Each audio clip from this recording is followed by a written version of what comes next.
पिवातय मनः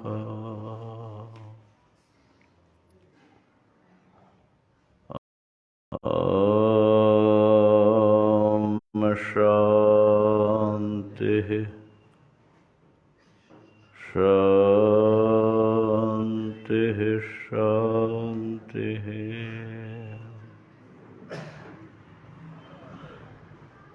शङ्करं शङ्कराचार्यं केशवं बादरायणं सूत्रभाष्यकृतो वन्दे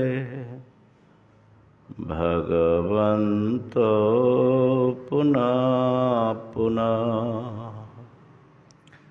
ईश्वरो गुरुरात्मेति मूर्तिभेदविभागिने व्योमवद्व्याप्तदेहाय दक्षिणामूर्तये नमः। ॐ शान्तिः शान्तिः शान्तिः।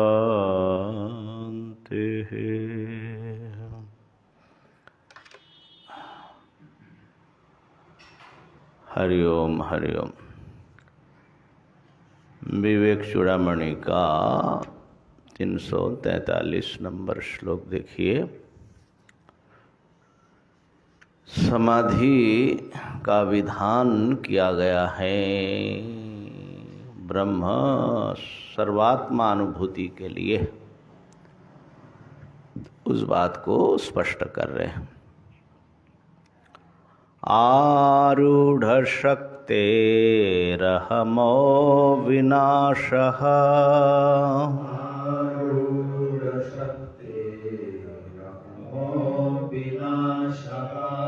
कर्तुं न शक्यः सहसापि पंडितैः।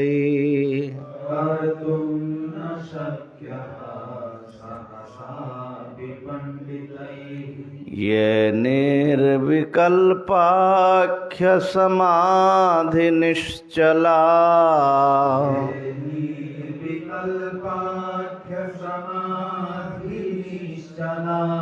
स्थानन्तरानन्त भवा हि वासना।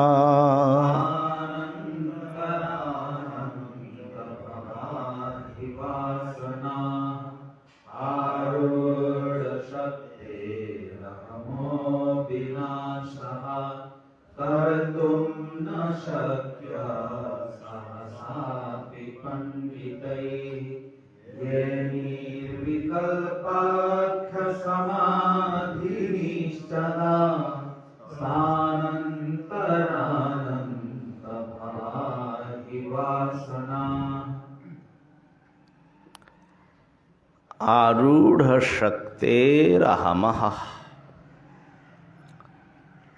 जिस अहम की शक्ति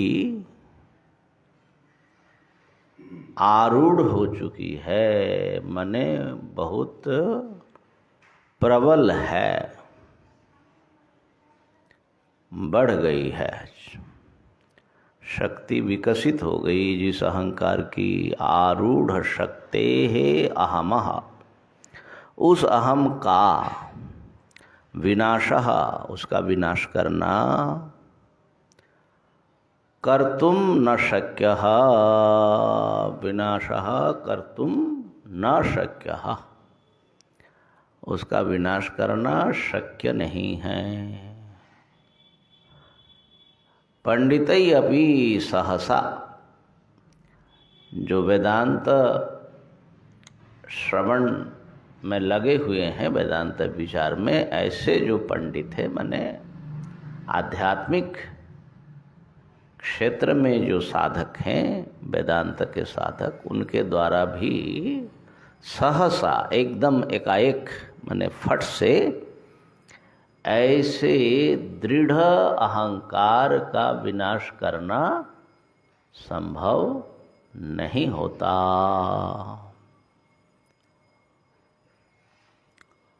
क्योंकि अहंकार में इतनी जबरदस्त आत्मबुद्धि रहती है, इसमें इतनी सत्यता बुद्धि रहती है, तो उसका वो एक दृश्य है। ये जो है अहंकार अहम बोध एक दृश्य पदार्थ है, ये भी समझ में नहीं आता। वो दृष्टा के रूप में हम उसको जानते हैं। ये समझते समझते सालों बीत जाता है।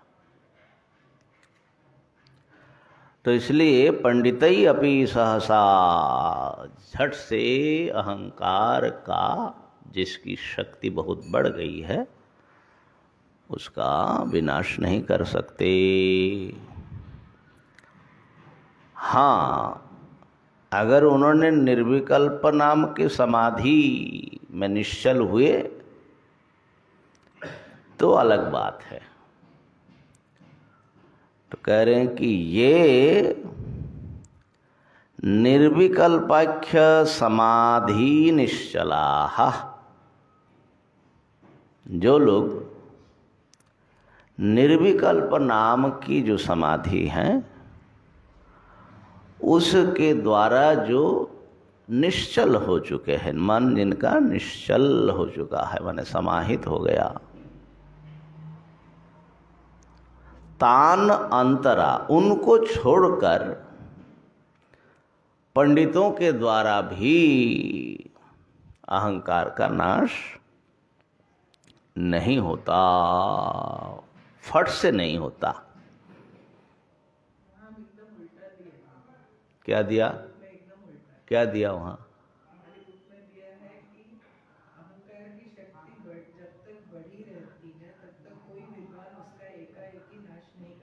हाँ, जो महापुरुष निर्विकल्प समाधि में अविचल भाव से स्थित हैं, हाँ, उनके अंदर भी अनंत जन्मों की वासनाएं देखी जाती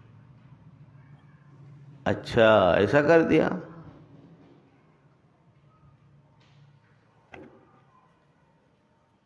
शब्द से तो वैसा भी अर्थ निकल सकता है, लेकिन ये फिट नहीं बैठेगा फिर, क्योंकि यहाँ तो निर्विकल्प समाधि का विधान श्रुति करती है, इसीलिए उसकी महिमा बताने के लिए आ रहे हैं, तो उसकी निंदा कैसे कर देंगे। तो इसलिए जो निर्विकल्पख्य समाधि में निश्चल हो चुके हैं उनको छोड़कर, तान अंतरा, तान माने वो निश्चल जो समाधि वाले हैं, उनको अंतरा माने उनके बिना कोई दूसरे पंडित के द्वारा भी ये सहसा नहीं नाश हो सकता। क्योंकि वासना, हाँ, जो अहंकार वासना है, अनंत भवाः, अनंत जन्मों से मजबूत बना हुआ है। अनंत जन्मों का, असंख्य जन्म से यही अहम अहम अहम अहम माने अंतःकरण आदि को ही हम लोगों ने आत्मा समझ रखा है। ये है इस श्लोक का माने शब्दार्थ है। तो गीता प्रेस में थोड़ा सा अलग अर्थ किया है, लेकिन इसमें ऐसे ही है ना। हाँ, तो ये ठीक लगता है। असल में कोई भी अनुवाद फिर एक बार दूसरा व्यक्ति के द्वारा एडिटिंग होना चाहिए, क्योंकि उस बहुत बार शब्दों का अर्थ करते करते चले जाते हैं ना। हाँ, तो इसमें ध्यान देने की चीज़ ये है, वेदांत के श्रवण मनन और निधिध्यासन ये आत्म साक्षात्कार, ब्रह्म साक्षात्कार का कारण माना गया। तो उसमें निधिध्यासन का अभ्यास करते हुए, ऐसे तो खाली श्रवण से ही ज्ञान हो जाता है, संशय हो तो मनन की जरूरत पड़ती है, लेकिन आपका संशय मिट गया, श्रवण मनन कंप्लीट हो गया, एकदम पक्का निश्चय हो गया कि एक अद्वैत वस्तु है, मैं वही हूँ। फिर भी अहम देहादि में आत्मबुद्धि ऐसे विद्वान, ये विद्वान माने परोक्ष ज्ञानी को भी नहीं छूटती। क्यों? सबकी नहीं छूटती ऐसी बात नहीं कह सकते, लेकिन ज़्यादातर ऐसा देखा जाता है क्योंकि अहंकार वासना देहादि में आत्मबुद्धि अनंत जन्मों से चली आ रही है। आपने युक्ति से तो काट दिया, लेकिन मन की आदत पड़ी हुई है इसी को अहम करके। जैसे आप चले जाते गहरी नींद में तो देह में तो मैं बुद्धि रहती है क्या? गहरी नींद में जब जाते हैं तो देह में अहम बुद्धि होती है, लेकिन जैसे ही जागते हैं तो कोई सिखाता है कि ये तुम हो? नहीं सिखाता है। तो कैसे पकड़ते हैं इसको? वही अनंत जन्म का संस्कार। ऐसा संस्कार होता है कि अनजाने में ही उसको पकड़ते हैं।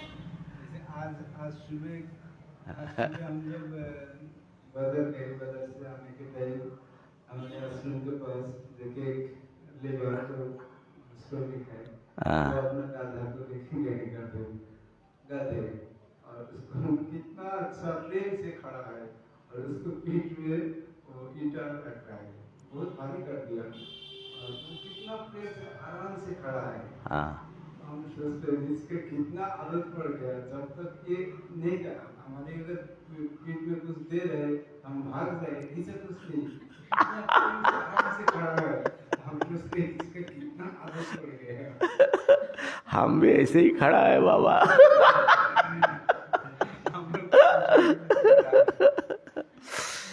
तो इसलिए ये अहम भाव को बार बार काटना, इसको निधिध्यासन बोलते हैं, और काटते हुए इसके सहयोग के रूप में ये निर्विकल्प समाधि का अभ्यास करना चाहिए। उसके द्वारा अहंकार का लय होता है, और लय होने से अहंकार जो है कमजोर पड़ता है, फिर ज्ञान खड्ग से काट दिया जाता है। तो निर्विकल्प समाधि जो है ये आत्म विषयक समाधि की ही यहाँ पर, क्योंकि कौन से व्यक्ति के समाधि के यहाँ विधान हो रहा है? जिसने श्रवण मनन कर लिया है। तो इसलिए उनको आत्मा और ब्रह्म एक है, और वो कौन है इसके बारे में कॉन्सेप्ट उनका क्लियर है, ठीक है ना। और इसलिए वो जो शोधन करता है तो उसका देह आदि के बात करके अहंकार का ये दृश्य है, अहंकार भी दृश्य है, ऐसा करने का उनको एक बहुत स्पष्ट दृष्टि उनको प्राप्त हो चुकी है। उस व्यक्ति जब समाधि लगाता है ब्रह्मात्मा में, माने संसार को भूल करके उसमें तल्लीन हो जाता है, उसमें दो प्रकार की स्थिति आती है, सविकल्प समाधि, निर्विकल्प समाधि। सविकल्प समाधि में ज्ञाता ज्ञान ज्ञेय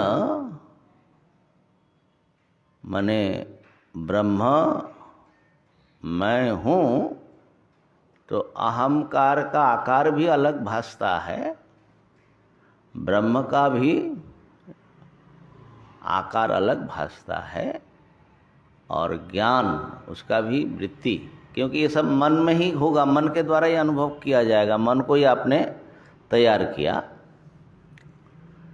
फिर भी वो जो है भेद देखते हुए भी अभेद का वहाँ पर बोलते हैं कि दर्शन होता है। ऐसा वेदांत सार में उन्होंने उदाहरण दिया कि मृद गज, मिट्टी का बनाया हुआ हाथी, तो हाथी देखते हुए भी वो माटी है ये भी दिखता है, ठीक है ना। बच्चे को नहीं दिखता, बड़ा व्यक्ति जो है ये मृद गज, ये मिट्टी का बना हुआ गज है, तो गज के आकार में मिट्टी दिखता है। ऐसे ही अहंकार का आकार ब्रह्म आकार, ब्रह्म माने व्यापक, अहम माने अंतःकरण के भीतर से, और ज्ञान, ये देखते हुए भी ये एक है, एक सद्वस्तु सच्चिदानंद वस्तु है, इसका भी भान होता है। बात पकड़ में आई? इसको बोलते सविकल्प समाधि। विकल्प का माने त्रिपुटी का लय नहीं हुआ, और जब त्रिपुटी का लय हो जाता है, केवल शुद्ध सच्चिदानंद वस्तु, आकार अहम ब्रह्म ऐसा अलग अलग आकार नहीं है, उसको बोलते हैं महाराज निर्विकल्प समाधि। तो निर्विकल्प समाधि में जिनका चित्त निश्चल हो चुका है,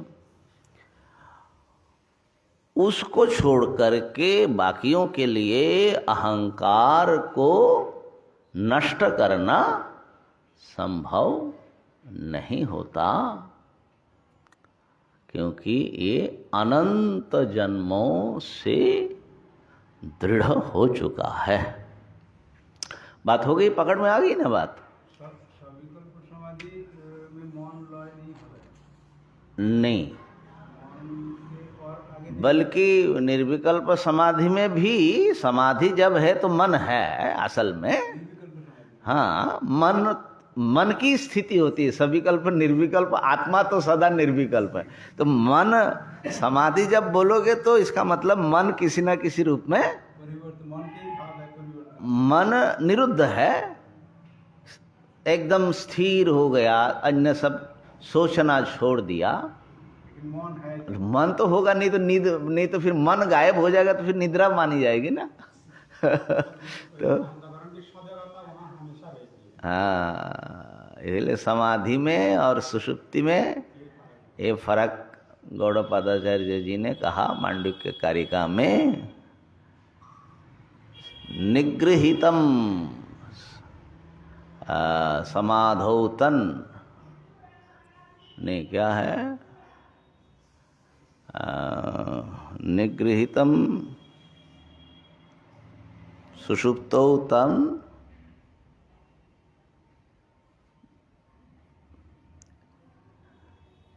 माने भावार्थ ये है कि समाधि में मन निगृहित है, मन कंट्रोल्ड है, मन है, और सुषुप्ति में मन लीन है, ऐसा मानते हैं।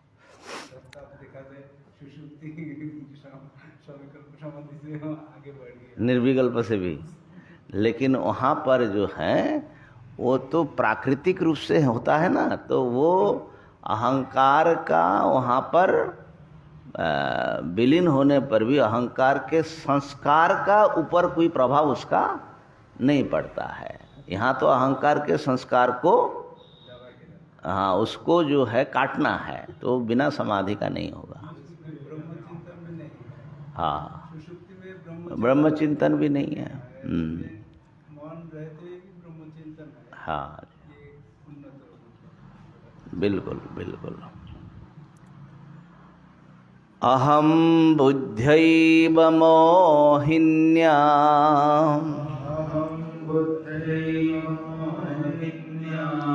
योजयित्वा वृतेर्बलात्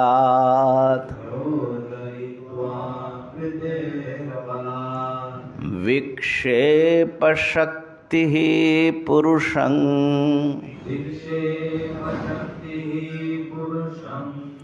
विक्षेपयति तद्गुणैः।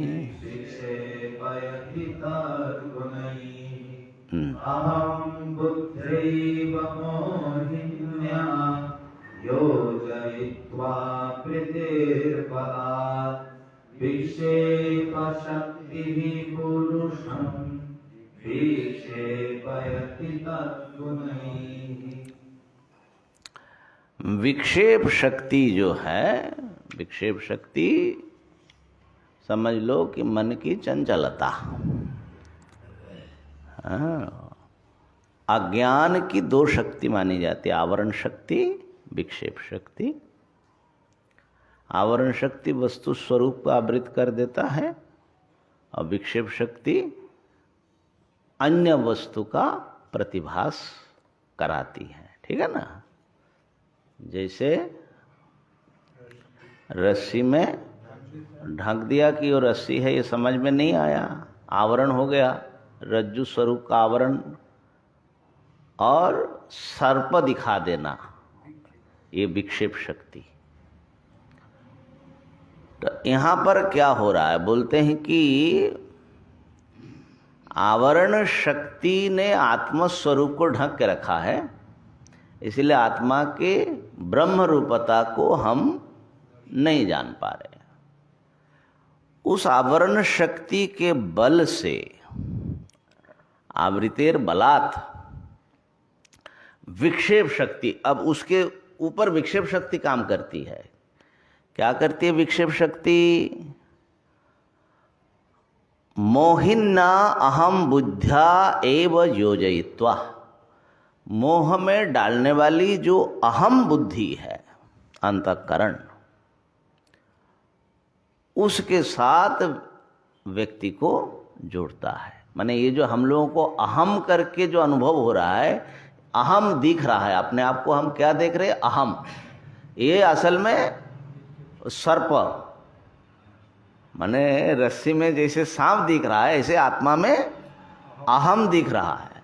तो ये अहंकार या अंतःकरण जो है, ये विक्षेप शक्ति का काम है, प्रभाव है, ठीक है ना। और ये अहम को दिखाया खाली नहीं, मोहिन्ना,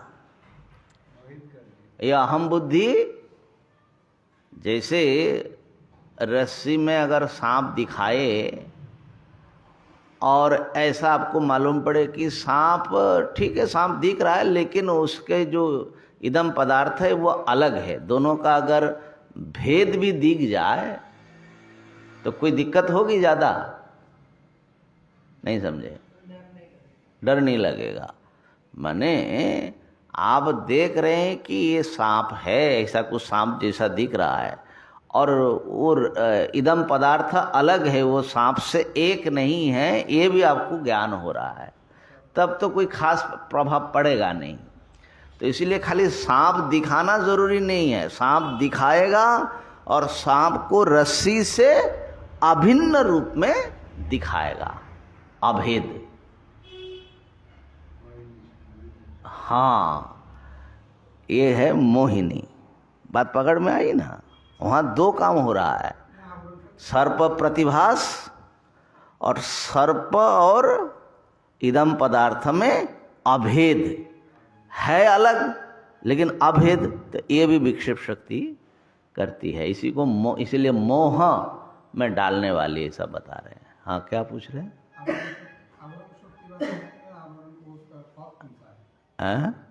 आवृतेर बलात् है ना, आवृत्ति षष्ठी विभक्ति है या पंचमी है, आवृते है बलात्, आवृत्ति की बल से, आवृत्ति माने आवरण, आवरण के बल से विक्षेप शक्ति मोहकारिणी अहं बुद्धि के साथ व्यक्ति को जोड़ देता है, जोड़ करके तद्गुणैः विक्षेपयति, उस अहंकार का जो भी गुण है, माने अहंकार सुखी दुखी होता है, कर्ता भोक्ता होता है, उसके जो भी विकार है वो सब अब आत्मा का ही मालूम पड़ने लगता है। इस प्रकार से पुरुष को नाना प्रकार से विक्षिप्त करते हैं। तो इस प्रकार ये जो है आवरण शक्ति और विक्षेप शक्ति अज्ञान के या माया के, ये दोनों मिल करके महाराज हम लोगों को बड़ा तंग करते हैं, है ना।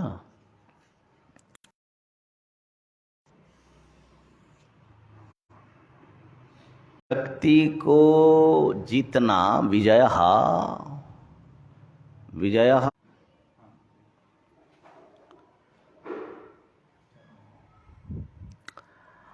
आवरण शक्ति की निवृत्ति, निश्शेष संपूर्ण रूप से आवरण नष्ट न हो जाए, निवृत्ति के अभाव न होने पर विक्षेप शक्ति पर विजय आप नहीं प्राप्त कर सकते, क्योंकि आवरण के बल से ही विक्षेप बलियान होती है, बलवती होती है। दृग्दृश्यो हो, तो आवरण शक्ति की निवृत्ति कैसे होगी? स्फुटपयो जलबद्ध विभागे, जैसे पयः माने दुग्ध और जल, इसका बड़ा स्पष्ट जब विभाग कर लेता है ना, हंस के द्वारा होता है, ऐसे ही दृक् और दृश्य का बहुत स्पष्ट विभाग जब होता है, तदा आत्मनि आवरणम नश्ये, तभी जाकर के आत्मा में स्वभाव से जो आवरण पड़ा हुआ है वो नष्ट हो जाता है। अनादिकाल से जो आवरण पड़ा है वो नष्ट हो जाता है, तब जाकर के निस्संदिग्ध रूप से प्रतिबंध शून्य होकर, प्रतिबंध शून्य हो जाने से विक्षेप जो शक्ति है उसका विक्षेपणम न भवती। उस स्थिति को आत्मदर्शन कहते हैं। आत्मदर्शन का प्रभाव ही समझ लो, आत्मदर्शन का फल जैसे बता रहे हैं ना, दृक् दृश्य का स्पष्ट जब विभाग उसको दिखाई पड़ता है।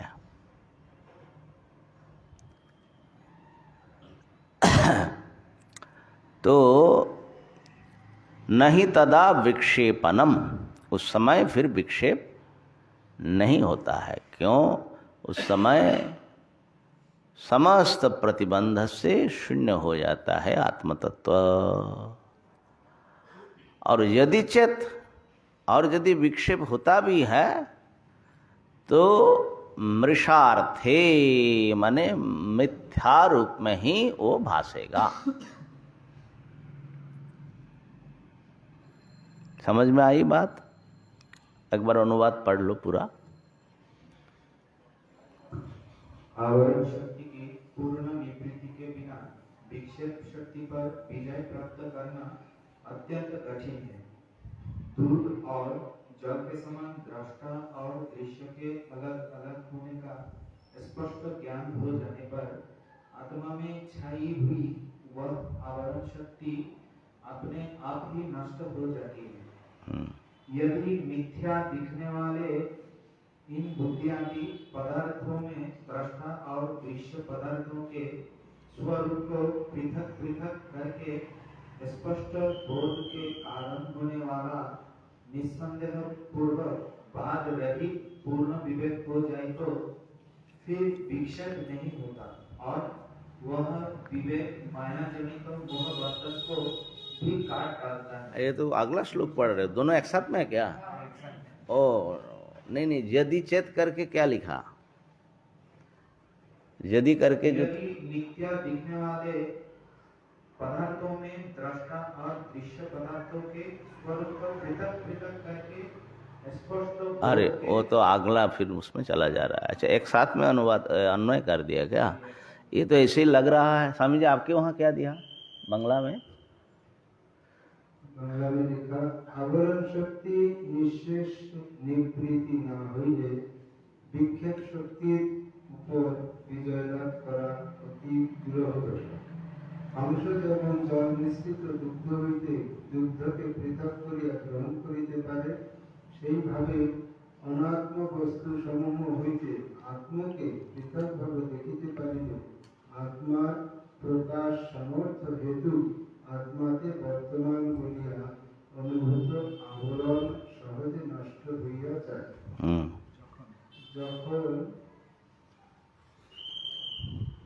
যখন মিথ্যা পদার্থ নির্মিত বিক্ষেপ আর থাকে না, তখন হবে তখন স্বস্বরূপের অনুভূতির সকল বাধা নষ্ট হইয়া যায়।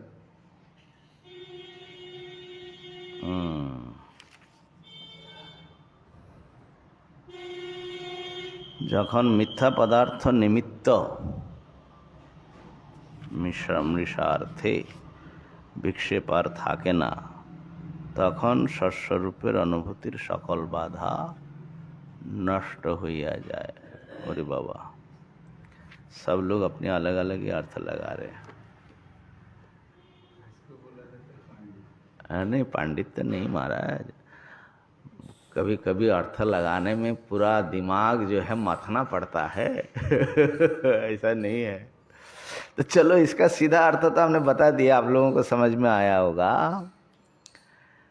निसंशय से, निसंदिग्ध रूप से प्रतिबंध शून्य उस समय हो जाता है साधक, जब आवरण नष्ट होने पर विक्षेप भी नष्ट हो जाता है, तो उस समय फिर विक्षेप नहीं होता। और यदि होता है तो वो जैसे अहम, अब अहम और आत्मा अलग है, आपने देख लिया, तो आत्मा के ज्ञान से अहम बाधित हो जाएगा। जैसे रस्सी को देखने पर सर्प गायब हो जाता है, लेकिन यदि दिखाई पड़ता है जैसे जीवन मुक्त आदि में, तो उस समय अहम बुद्धि होने पर भी ये अहम मिथ्या है, इस विषय में उनको कोई संदेह नहीं होगा। माने वो उसको सत्य नहीं समझेगा, आत्मा से एक नहीं समझेगा, तो इसलिए बंधन में पड़ने का कोई सवाल नहीं है। अगला श्लोक देखिए, उसको और स्पष्ट हो जाएगा अगले श्लोक में। सम्यग् विवेक स्फुटबोधजन्यो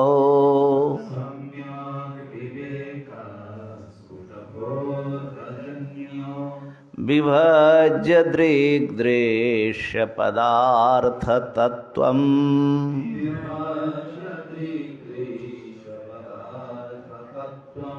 छिनत्ति मायाकृत मोहबन्धं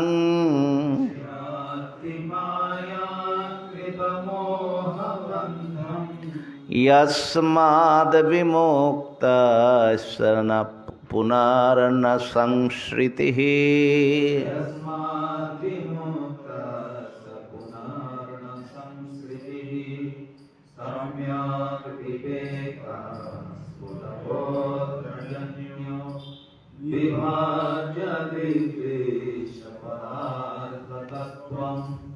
छिनत्ति मायाकृतमोहबन्धं यस्माद् विमुक्तस्य पुनर्न संसृतिः। स्फुटबोधजन्यः सम्यक् विवेकः। जब आत्मा के विषय में स्पष्ट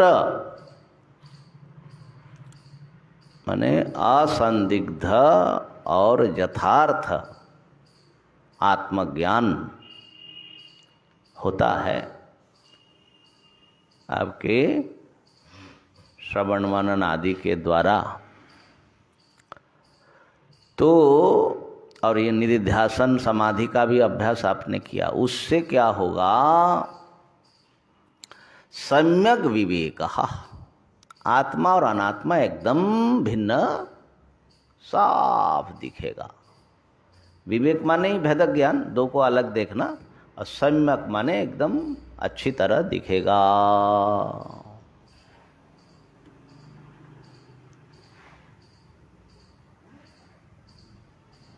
तो समाधि का अभ्यास करने पर अहंकार की दृश्यता स्पष्ट हो जाती है। अहंकार बार बार विलीन होने से, और जानबूझ करके उसका जो निर्विकल्प समाधि पर जिनका अधिकार है वो निर्विकल्प समाधि में जाता है तो उसका अहम, तो एक प्रकार से उसके स्वेच्छाकृत समाधि हो जाती है। तो बार बार वो अहम के न रहने का उसको अनुभव होता है। अहम नहीं है और इसका न होने का अनुभव कौन करता है? तो उस समाधि के अनुभव के अनंतर उसको विवेक करने में बड़ी सुविधा हो जाती है। बात पकड़ में आ गई ना? इसलिए समाधि की महिमा बताई। तो ऐसे स्फुट बोध से उत्पन्न जो एकदम अच्छी तरह आपने देख लिया, अहंकार दृश्य है और उसका जो प्रकाश करने वाला स्वयं प्रकाश अधिष्ठान स्वरूप आत्मा है वो बिल्कुल अलग है, वो सम्यक है। सम्यक विवेक हो गया। वो विवेक क्या करता है? दृक् दृश्य पदार्थ तत्वम विभज्य, दृक् और दृश्य ये दो पदार्थ तत्व को, पदार्थ स्वरूप को विभक्त कर दिखा देता है। यही तो विवेक है, विभज्य। भ्रम में क्या होता है? दो वस्तु एक मालूम पड़ता है। रस्सी सत्य है, सर्प मिथ्या है, लेकिन यह सांप है ऐसा एक होकर के मालूम पड़ता है। एक होकर के मालूम पड़ना माने अभेद, दो वस्तु का अभेद ज्ञान भ्रम, और दो वस्तु का दो है मालूम पड़ना विवेक। इतना ही तो है। तो दृक् दृश्य पदार्थ तत्वम विभज्य, जब विभक्त करके मायाकृत मोह बंधं छिन्नति, माया के द्वारा जो मोह पैदा किया गया और उसके कारण जो बंधन में फंसा हुआ है उसको वो काट डालता है। विवेक ज्ञान उसको काट देता है। माया उससे मोह हुआ और मोह रूप मोह के द्वारा बंध गए उसको काट डालता है।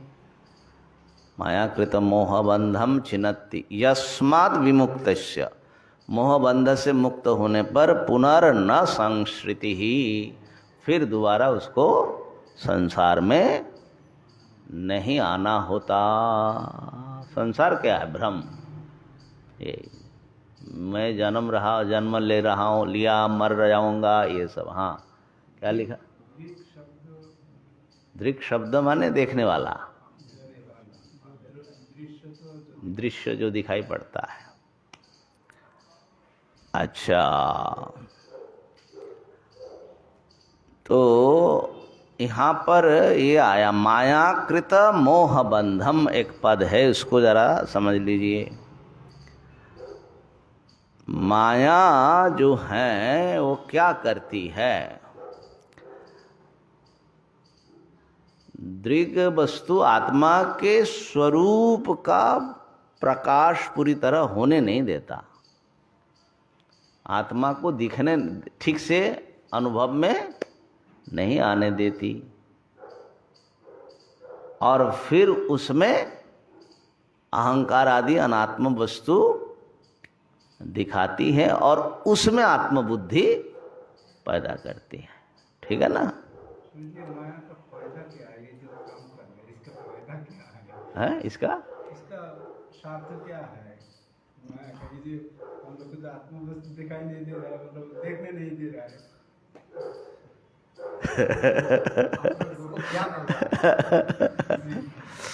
अच्छा, उस पर आ रहे हैं। पहले ये शब्द जरा ध्यान लगाए क्या है।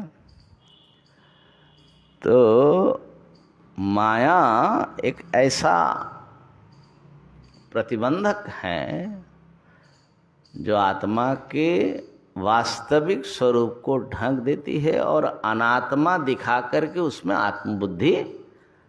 तो अनात्मा में जो आत्मबुद्धि हो जाना है, ये मोह समझ लो। ये देह आदि मैं हूँ, ये बड़ा, इसको रक्षा करने के लिए हम लोगों की चिंता लगी है। ये क्या है? मोह। और ये देह आदि में है तो फिर गेह माने और बाकी सब चीज़ें जो हैं, इसलिए माया मोह बोलते हैं। माया मोह माने माया ने मोह में डाल दिया। अब मोह में डालने से क्या होता है? मोह में डालने से बस ये जो संसार हैं, हमारे माता पिता है, हमारे बाल बच्चे हैं, मित्र है, पत्नी है, ये सब अपने हैं, ये सब हमारे हैं, हम इनके हैं। अब इनके साथ ही हमको रहना है और ये ना छूटे। जबकि सब जानते हैं किसी ना किसी भीतर से कि छूटेगा, है? एक दिन छूटेगा। छूटेगा, लेकिन एक दिन ना एक दिन छूटेगा। अभी तो अच्छा है और ना छूटे, इसका भी प्रयास रहता है। सबका छूट रहा है, हाँ, लेकिन मेरा न छूटे, और शायद नहीं भी छूट सकता, क्या पता।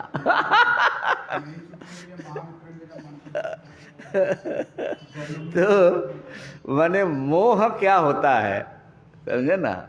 इसीलिए गुरुओं ने, आचार्यों ने कहा, अहम एषाम मम एते, मैं इनका और ये मेरे। ये जो है मोह है। तो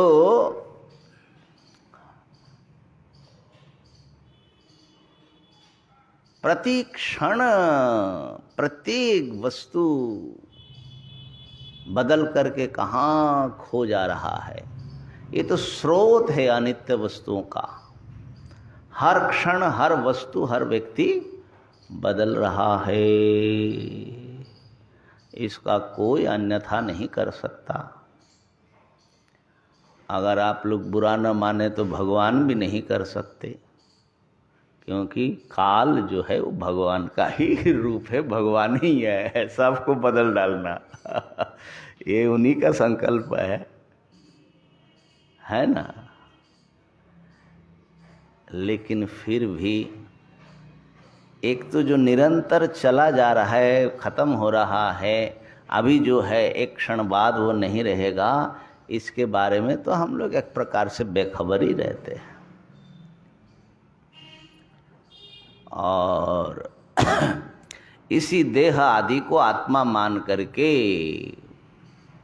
माने अनित्य को नित्य बनाने की कोशिश में, अनात्मा को आत्मा मान करके, जो दुख देने वाले हैं आगे उसको ही सुख का साधन मान करके, जो बहुत ज़्यादा आकर्षणीय असल में नहीं है उसका आकर्षणीय मान करके हम लोग जीते हैं। योग सूत्र में अविद्या का जो स्वरूप बताया, अनित्य अशुचि दुख अनात्मसु नित्य शुचि सुखात्मक ख्यातिर अविद्या। माने अनित्य में नित्य बुद्धि, अशुचि में सुंदर बुद्धि, और दुख देने वाले वस्तुओं में सुख बुद्धि, और जो है अनात्मा में आत्मा। यही अविद्या का स्वरूप है, यही मोह है। तो सब ये मोह में कैसे पड़ जाता है? कहा कि महाराज इसी का नाम माया है। है ना। कोई ऐसा यूनिवर्सल प्रिंसिपल है, ब्रह्मांडीय कोई शक्ति है, फोर्स। भगवान कहते हैं गीता जी में, इच्छा द्वेष समुत्थेन द्वंद्व मोहेन भारत सर्वभूतानि सम्मोहम सर्गे यान्ति परन्तप। जन्म लेते ही सर्गे वो जो है सुख दुख के द्वंद्व में मोहग्रस्त हो जाता है। माने सुख बड़ा प्यारा भाई पकड़ करके रखो, दुख जो है आए नहीं किसी तरह, हाँ उसमें जो है अब उसको ये समझ में नहीं आ रहा है कि सुख जो आया है जाएगा और दुख जो नहीं आया है आएगा लेकिन वो मानेगा नहीं उसको और इच्छा द्वेष में फंसता है। स्वामी ऐसा क्यों होता है कि ये नहीं आता समझ में कि माने ये जो हकीकत चल रही है मैं बच जाऊंगा, ऐसा क्यों लगता है? हाँ यही तो आश्चर्य है। युधिष्ठिर महाराज से पूछा यक्ष ने कि आश्चर्य क्या इस संसार में। युधिष्ठिर महाराज ने कहा महाराज अहन्यहनि भूतानि गच्छन्ति यम मंदिरम, प्रतिदिन दिन के बाद दिन हर दिन जो है सारे प्राणी यमालय चले जा रहे हैं। शेषा स्थिरत्वम इच्छन्ति, बाकी जो बच जाते हैं वो जो है हम जाएंगे नहीं भाई। किमाश्चर्यम अतः परम, इससे बड़ा आश्चर्य और क्या हो सकता है। कितने आश्चर्य की बात है भाई।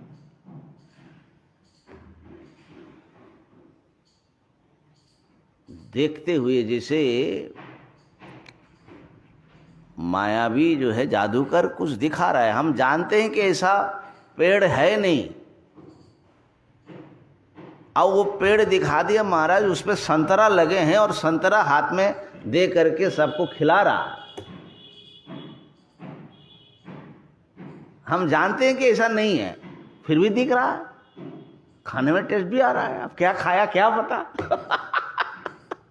तो ऐसा होना नहीं है, कोई कार्यकारण भाव नहीं है कि फट से यहाँ पर रुमाल ढकता है ना, वो जो क्या करता है उसमें मंत्र मंत्र पढ़ता है, वो धीरे धीरे बड़ा होता है, रुमाल हटा दिया तो भैया उसके भीतर से संतरा का पौधा आ गया समझे ना।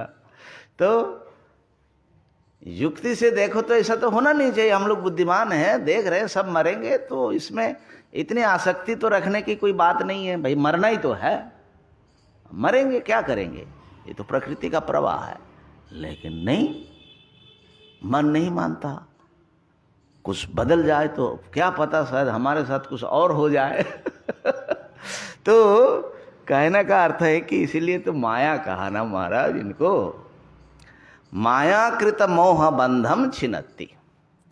अच्छा अब एक सीधा सरल प्रश्न, आप सब वेदांती लोग हैं, बहुत दिनों से वेदांत सुनने वाले,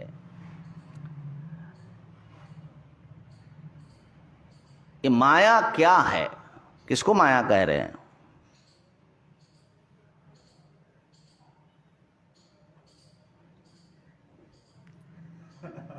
हाँ ज़्यादा सब लोगों को चांस न दिया जाए, अभी टाइम हमारा जो है ठीक है, आप ही बता दीजिए सबकी ओर से। हमको लगता है समझी हाँ कि ये जो असत्य में हम जो सत्य बुद्धि कर रहे हैं, हाँ अनित्य में जो नित्य बुद्धि हमारी हो रही है, और एक कोई भ्रम है कई बार, और ऐसा है कि हम चाहते हुए भी छोड़ना नहीं चाहते, समझते हुए उसकी अनित्यता को देखते हुए भी सारी बात उसमें गहराई में जाना नहीं चाहते। शायद यही कि हम वो अनित्य में जो नित्य बुद्धि किए हुए हैं, ये जो ज्यादा प्यारा लग रहा है उसे नहीं छोड़ते। तो हमको तो यही लगता है कि कोई एक माने भ्रम है, एक अज्ञान है जिसमें हम पड़े हुए हैं, और बहुत प्रयास करते हैं, चारों तरफ से गुरु जी भी कोशिश कर रहे हैं, शास्त्र भी प्रयास कर रहे हैं, हम भी थोड़ा बहुत कर ही रहे हैं जितना उससे, लेकिन उतना होना चाहिए वो हो नहीं। माया क्या है अनिंद?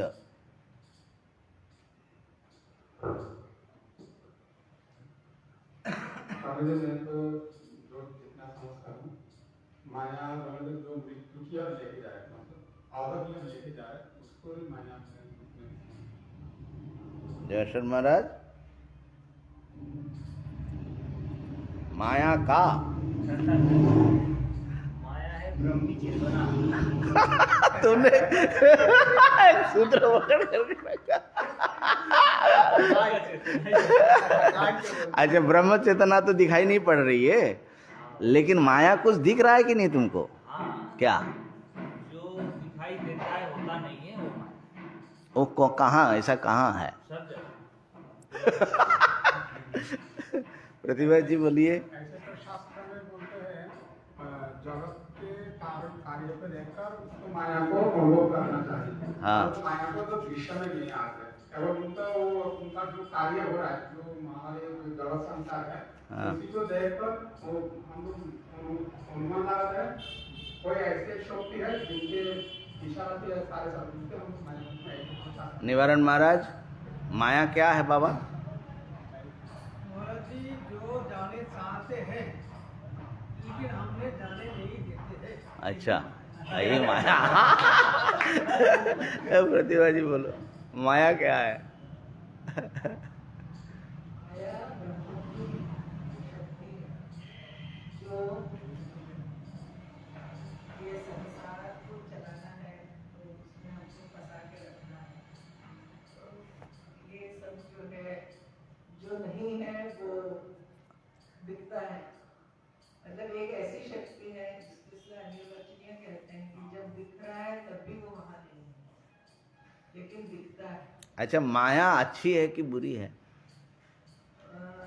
ठाकुर ने कहा कि विद्या माया अविद्या। विद्या माया तो प्रेमार्थ के लिए ही संसार के लिए, लेकिन जो विद्या माया है जो केवल उपनिषद की उमा है, वही हमको मुक्त करती है। वही आत्मदर्शन है। अम्मा, आपके क्या राय है? इतना सब बहुत कुछ बोल दिया। अच्छा, माया अच्छी है कि बुरी है, इस पर जो है महात्मा लोग क्या बोलते हैं सुने। माया कैसी है, अच्छी है कि बुरी है?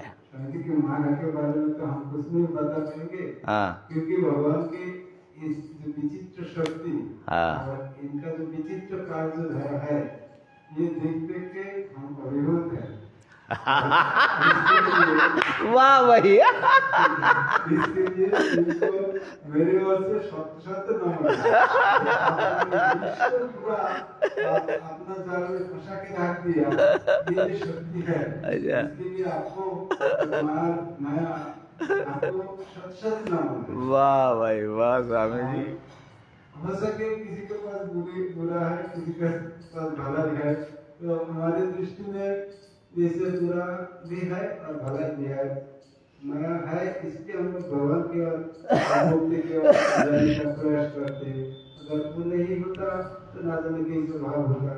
वो है इसलिए हम लोग जैसे स्रोत, नदी में स्रोत है इसलिए हम लोग मछली आदि या सब कुछ स्रोत के विपरीत जाने की कोशिश करते, ऊपर में जाने का कोशिश करते। ये भी मेरा विचार से ऐसा है। बुरा तो है, हम लोग जो मूल जो प्राप्त है उससे हम लोग बाधित है, हम लोग जा नहीं पा रहे, इस दृष्टि से बुरा है, लेकिन वो है इसलिए हम लोग जाने का कोशिश करते हैं। ये मेरा चिंतन है। माया अच्छी है कि बुरी है जयशर महाराज? ये अनिर्वचनीय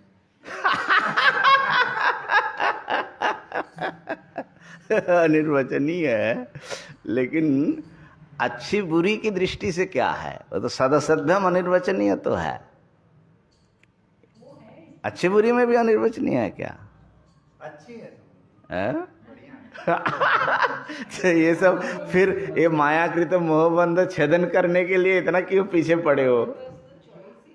माया है इसके शरीर में कितना आनंद में मौजूद है। ये वहां तक पहुंचने की सीढ़ी है, हम उस परमात्मा तक पहुंच अच्छा, अब माने ठीक है, अच्छा चिंतन चल रहा है। ये जो कहा जाता है कि ये सारा संसार जो है ये माया है, ये माया का खेल है। संसार जो है, प्रपंच माया का कार्य है, ठीक है ना? तो ऐसे माया शब्द जो है, जैसे माया मृग,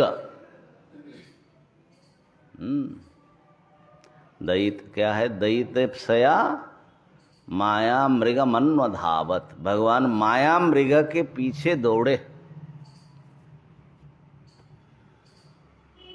माया मृग माने मृग के रूप में दिख रहा है, लेकिन है कौन? मारीच है, राक्षस है। उसके लिए माया मृग शब्द प्रयोग हुआ ना। तो इस संसार को ऐसे आमतौर पर जो है हमारे हिंदू जनता जो है इसको माया कहती है। Cause, effect और काल ना? Cause, effect and काल। हाँ, ये सब के सब जो कुछ है माया है। तो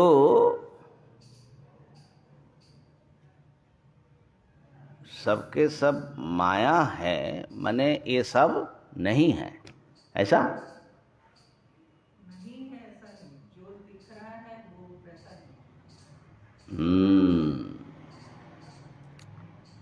जब कहा जाता है कि ये जो देखने वाला हम यहाँ पर ना, मैं जो तथाकथित दृष्टा है, ये शुद्ध दृष्टा नहीं है, दृष्टा के साथ दृश्य मिला हुआ है। तो ये जो अहम है और ये जो इदम संसार है,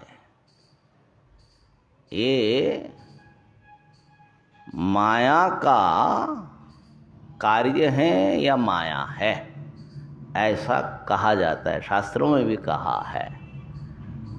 तो ये सुन करके हम लोगों में एक भ्रांति और उत्पन्न हो जाती है कि ये सब कुछ भी नहीं है, ये सब कल्पना है, ये कुछ है नहीं, ऐसा हम लोग उसको समझ लेते हैं। शून्यवाद की तरफ जाते हैं। शून्यवाद की ओर चले जाते हैं। लेकिन वेदांत ऐसा नहीं बोलते हैं कि ये सब कुछ नहीं है, ये सब माया है। मतलब क्या कि परम सत्य वस्तु ब्रह्म अपने माया के सहारे ये विभिन्न रूप में प्रकट होते हैं। तो हमारा जो अहम है वो भी सत्य मिथ्या का मिश्रण है। ये बात बार बार याद दिलाता रहता हूँ मैं, क्योंकि ये गड़बड़ करते हैं वेदांत के नाम पर। माया माने कुछ भी नहीं है, माने शून्य, ऐसा नहीं। जिस रूप में आप देख रहे हैं वो वस्तु वैसा ही नहीं है, वो दूसरे, उसका स्वरूप दूसरा है। जैसे आपने सांप देखा, तो जो सांप आपने देखा वो वस्तु क्या कुछ भी नहीं है? हाँ, सभी दिखाई पड़ रहा है, लेकिन जो है उस रूप में नहीं दिखता, जो नहीं है उस रूप में दिखना। एक तो ये बात ध्यान रखना हमेशा। तो उससे ये होगा कि समस्त नाम रूप के आवरण के भीतर ब्रह्म तत्व ही बैठे हैं, एक ब्रह्म ही सब रूप में है, ये बात पर आपकी दृष्टि जाएगी। दूसरी बात है, ये बहुत कई बार जो है कुछ वेदांत ग्रंथों में माया को बहुत गाली देते हैं। माया जो है, शायद विवेक चूड़ामणि में भी कहीं आया होगा, लेकिन माया जो है स्वतंत्र नहीं है, माया ईश्वर के अधीन है। माया को गाली देना और भगवान को गाली देना एक होगा कि नहीं होगा? हमने डंडे से किसी का सर फोड़ दिया, दोष किसका है?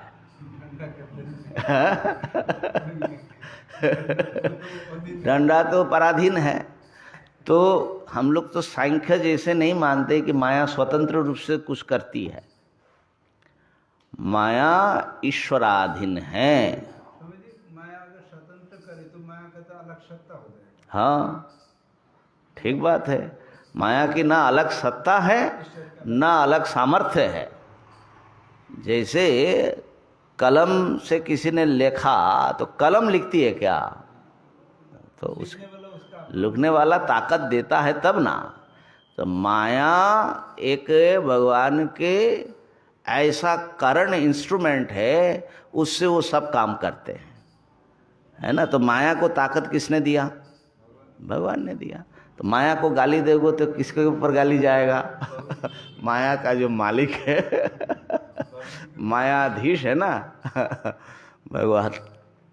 मयाध्यक्षेण प्रकृति ही सूयते सचराचरम। भगवान के देख रेख में वो प्रकृति माने माया जो है सब काम करती है। दृष्टि समष्टि को परिष्कृत करके जब चिंतन किया जाएगा तो अपने ईश्वर की जरूरत, स्वयं तो गाली आ जाएगा, उनका गाली नहीं। हाँ, वो तो खैर अपने आप को गाली देने से तो हमको बहुत आपत्ति नहीं, लेकिन भगवान को गाली मत दो। इस बार हरिद्वार में जो है, मैंने शायद विवेक चूड़ामणि क्लास में सुनाया भी था, एक महात्मा सुना रहे थे, वो पढ़ने जाते थे किसी बुजुर्ग संत के पास।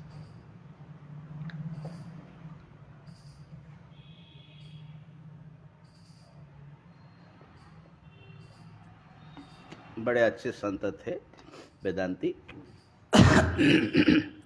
तो बोले कि एक दिन महाराज मैं ऐसा बोलने लगा कि महाराज ये माया बड़ी जो है दुष्ट है।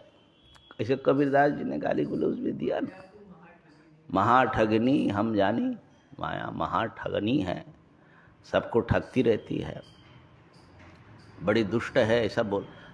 स्वामी जी ने हाथ जोड़ लिए, वो बूढ़े बाबा एकदम बोले, स्वामी जी ऐसा मत बोलिए, माया को ऐसा मत बोलिए। अरे क्यों? बोले माया तो भगवान की अधीन है, उनकी दासी, उनकी सेवा करती है, भगवान जैसे बोलते। अब माया को मत गाली दीजिए। तो बोले कि मैं तो हक्का बक्का स्टूडेंट, बोले मैं तो हक्का बक्का रह गया, क्योंकि माया को तो हम लोग ऐसे गाली देते ही रहते कि माया ही सारा गड़बड़ करती है। अरे भाई, माया जो है वेदांत में, माया स्वतंत्र रूप से कुछ भी नहीं करती, ईश्वर के संकेत से सब कुछ करती है ना। तो इसलिए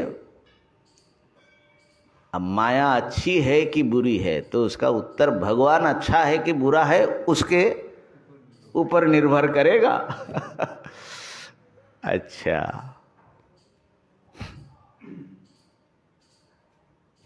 अद्वैत सिद्धि का जो मंगलाचरण है उसमें एकदम शुरू में माया कल्पित मात्रिता मुखमृषा द्वैत प्रपंचाश्रयो। माया ने फैलाया, क्या फैलाया? मात्रिता माने प्रमात्र, प्रमाता ज्ञातापना, अहम बना, और वो प्रधान है, और दृष्टा बन गया तो उसका दृश्य भी होगा, फिर दर्शन भी होगा। ये पहले आया, फिर उसके द्वारा सारा संसार रच डाला। तो ये सारा जो द्वैत प्रपंच है, मैं और मेरे द्वारा जो देखा जा रहा है, ये सब के सब महाराज ये माया महारानी जो है, इन्होंने बनाया है, भगवान के साथ मिल के बनाया है, अकेले नहीं बना सकती। भगवान ने भी कुछ डाला, माया ने भी कुछ डाला। भगवान ने अपनी सच्चिदानंद रूपता डाले, माया ने नाम रूप डाला। इसलिए भगवान कहते हैं कि चतुर्दश अध्याय में गीता जी में, मम योनिर्महद ब्रह्म तस्मिन् गर्भं दधाम्यहं संभव सर्वभूतानां ततो भवति भारत। महद ब्रह्म रूप जो मेरी प्रकृति है, वो मेरे गर्भाधान स्थान है, उसमें मैं गर्भ का आधान करता हूँ, उससे सारे प्राणी उत्पन्न होते हैं। इसलिए सर्वभूतेषु कौन्तेय, सब प्राणियों में है कौन्तेय, मूर्तय संभवन्ति जा, आकार लेकर के जो कुछ भी उत्पन्न होते जन्म लेते हैं, तासाम ब्रह्म महद योनिर, महद ब्रह्म ओ माया, ये जो है योनि है, माने माँ है। अहम बीज प्रद पिता, और मैं बीज देने वाला पिता हूँ। माने भगवान हमारी पिता हैं और महाराज भगवान की शक्ति माया महारानी प्रकृति हमारी माँ है।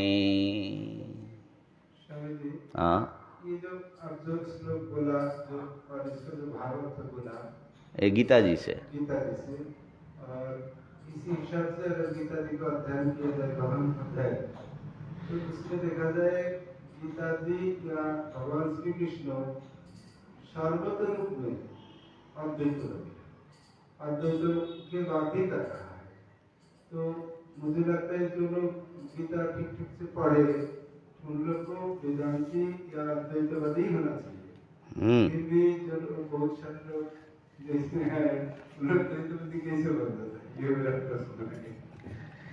ये प्रश्न का उत्तर माया। इसी का तो महाराज इतना सब चल रहा है ना कि द्वैतवादी बनने के लिए जैसा आप देख रहे हो इंद्रियों से, जैसे आप अपने को अनुभव करते हो, संसार को अनुभव करते हो, इसको सत्य मानना पड़ेगा, नहीं तो आप द्वैतवादी कैसे बनेंगे। और इसको सत्य कौन मनवा रहा है? माया।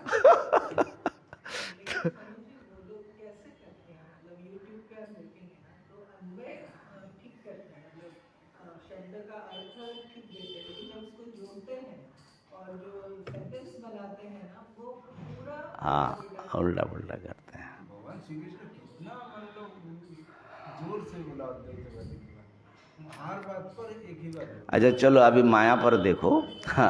तो कहने का अर्थ यह है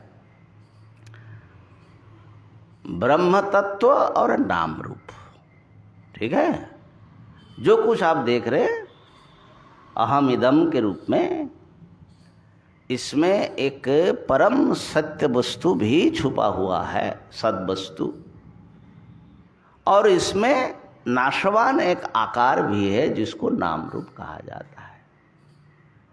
एक बदलने वाली चीज़ है जो उसका एफेमेरल ऊपर ऊपर का, और एक ऐसी सत्ता है जिसके ऊपर सृष्टि प्रलय का कुछ भी असर नहीं पड़ता, बिल्कुल शाश्वत सनातन अविकृत, ठीक है।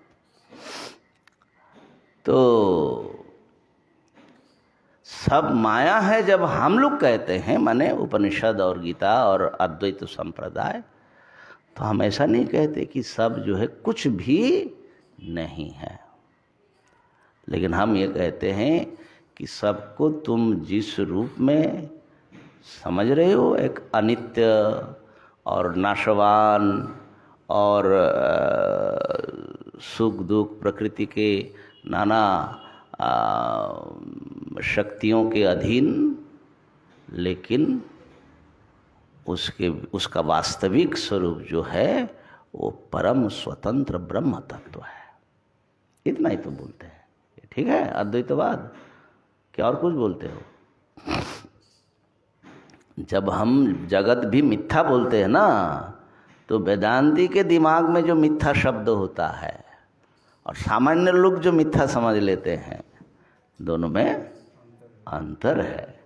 हम कहते हैं कि कोई वस्तु अपने स्वरूप में प्रतीत न हो करके किसी और पररूप में प्रतीत हो तो वो मिथ्या रूप है। जैसे रस्सी के रूप में ना दिख करके सर्प के रूप में दिखा, तो क्या मिथ्या है और क्या सत्य है? तो सत्य के बिना तो कोई चीज संभव ही नहीं है। तो इसलिए वेदांत के साधक को बहुत सावधानी से ये माया का कॉन्सेप्ट क्लियर करना पड़ेगा। अध्यास जो बोलते हैं, भ्रम बोलते हैं, ये सब बहुत ठीक ठीक पकड़ना पड़ेगा। ठीक है। तो अब जो दृग वस्तु हुआ, ये अहम को भी प्रकाश करने वाला जो शाश्वत चैतन्य है, वो दृग वस्तु है जो सब को प्रकाशित कर रहा है। और जो कभी प्रकाशित होता है, कभी नहीं होता है, आता है जाता है, वो जो है दृश्य वस्तु है, जो उसके प्रकाश से प्रकाशित होता है। तो इसलिए काम थोड़ा सावधानी का है, कठिन काम है। वेदांत का अच्छी तरह अनुशीलन करना है और फिर महाराज निधिध्यासन और समाधि आदि का भी अभ्यास करना है, क्योंकि भ्रम टूटना चाहिए कि शरीर आदि परिच्छिन्न दृश्य वस्तु या अहम के जो आकार है, वो आकार मैं हूँ। आकार में जो हमारी चेतना अटकी हुई है वो छूटना चाहिए, और समस्त आकारों में जो एक अधिष्ठान तत्व नित्य निरंतर सब अनुभूतियों के भीतर चमक रहे हैं, उसमें आत्मबुद्धि होना चाहिए। तो माया जो है महाराज,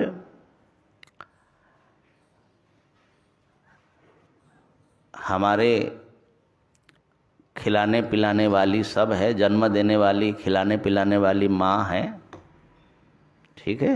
ये संसार अगर माया है तो इसमें जो सुख मिलता है वो भी माया है, और जो दुख मिलता है वो भी माया है।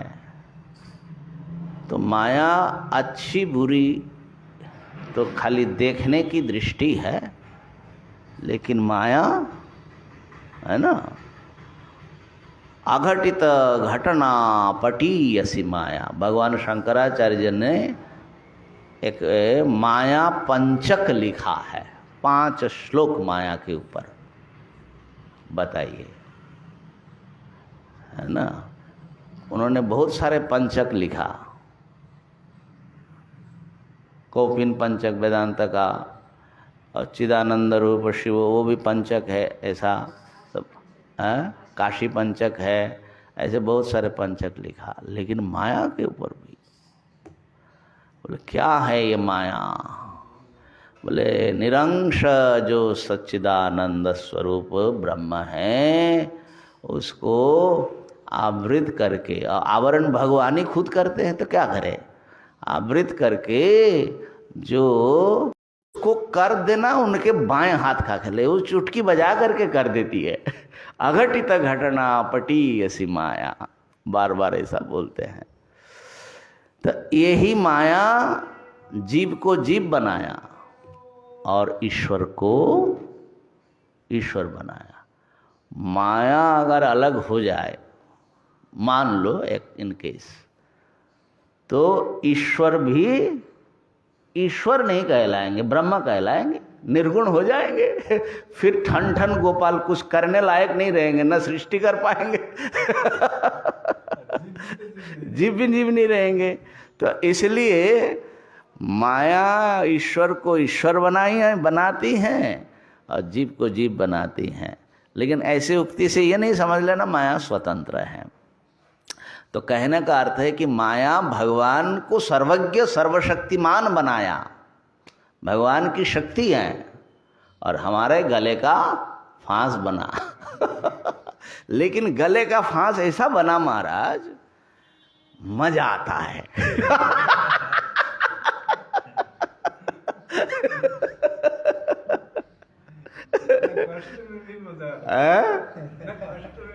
अब क्या बताएं, आप तो बाबा जी है।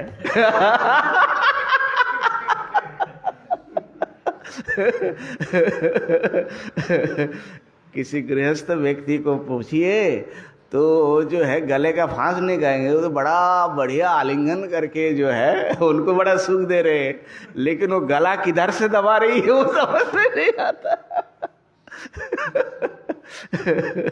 तो ये माया महारानी जो है, आपने जो कहा, ये नमस्कार ही करने योग्य है।